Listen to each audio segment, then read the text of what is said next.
Hi everyone and welcome back to the Upside Down.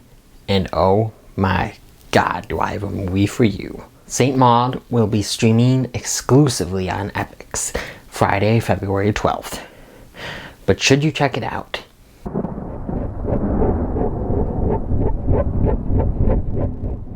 The debut film from writer-director Rose Glass, Saint Maud is a chilling and boldly original vision of faith, madness, and salvation in a fallen world.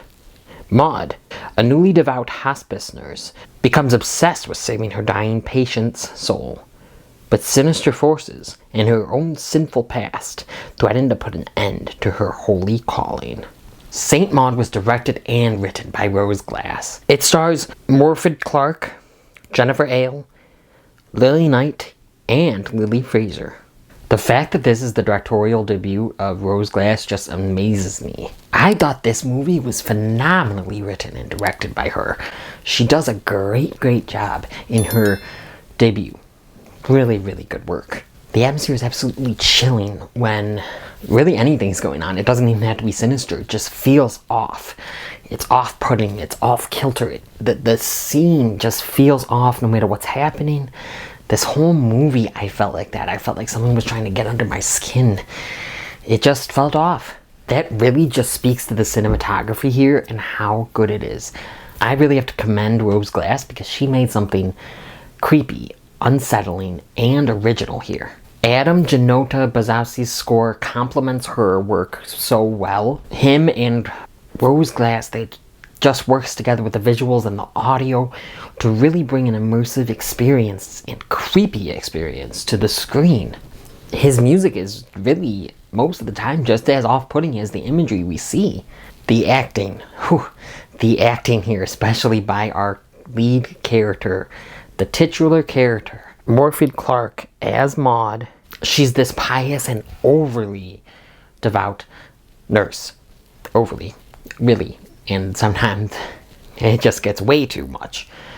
But just really great at the same time. She is amazing here. She really encapsulates and, embodies this complex character. The reason I say complex is because there's times when you want to root for her. When you kind of feel bad for her. But she is crazy. She has mental issues. She really does. It's all coming from a spiritual place. She thinks she's doing right by seemingly God. She thinks she has to do these extremes. She has to go through these extremes to save this patient's soul because of something bad that happened to another patient of hers. She even feels like she needs to redeem herself even more and save this new patient's soul even more. She has to work extra hard. That's how she feels with, spiritually. She feels like, to become this devout Christian, Catholic, she needs to give herself to God in any and every way, even some truly sinister ways. It just speaks to strong faith in what that can do to a person's psyche. She thinks that she has to save Amanda, the dying elderly lady, not too old, but she's like 49, but she thinks she has to save her soul, and she'll stop at nothing. So A24, they're a great production company. They distribute some amazing films. However, they do distribute films that won't always be liked by the mainstream audience, especially the mainstream horror fan audience. And this, I think, falls under that. Now, I loved this film. So yeah, I loved this film. I really did. It took some time to think about it and to really process what I just saw. But I grown, to even love it even more a couple days after watching it. I liked it enough the first time, but I can say that I think this is a fantastic film. Definitely cannot wait to watch it again. But anyway, A24 distributes these non-mainstream kind of horror thriller, psychological horror.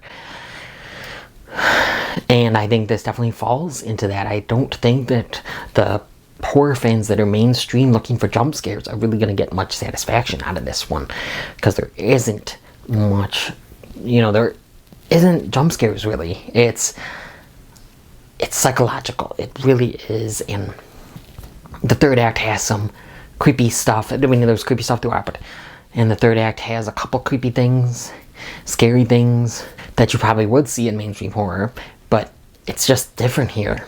In the vein of Hereditary, The Witch, and Midsommar, this is kind of a slow burn horror movie, even though I was intrigued this whole time, but I definitely could see people seeing it more of a slow burn, especially the middle act kind of, it got a little slow for me in the pacing, but nothing that really, I noticed enough. I was still intrigued this whole time. I wanted to see more from this character and what was going to happen. But even with that slow second act, the third act picks it up, and it definitely makes up for that slower act. I was happy with this runtime. It definitely felt like this was a movie that definitely fit into this very short runtime. It's not even an hour and a half. It fit that runtime, even though I would have taken more of this film. I absolutely adored the cinematography here, and the acting, and the story, and what was happening all throughout this movie. I am so excited to rewatch this film, and of course I recommend it, obviously, and I'm recommending you go to Epix. It's streaming exclusively there this Friday, February 12th. I think you should check out Epix as a streaming service. Maybe you'll find something else you like on there. But definitely for this movie. So this movie, what does it get from me?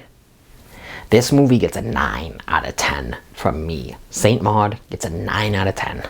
I truly did love this movie. Cannot wait to rewatch it. Definitely recommend it. Go check it out on Epix this Friday. If you liked what you've seen here and you want to see more, click around here to see more. And my subscribe button is somewhere around here. Look out for more reviews soon. Please like this video, comment on this video, share my videos and my channel with your family and friends. Hit that notification bell, subscribe, and come to the Upside Dan.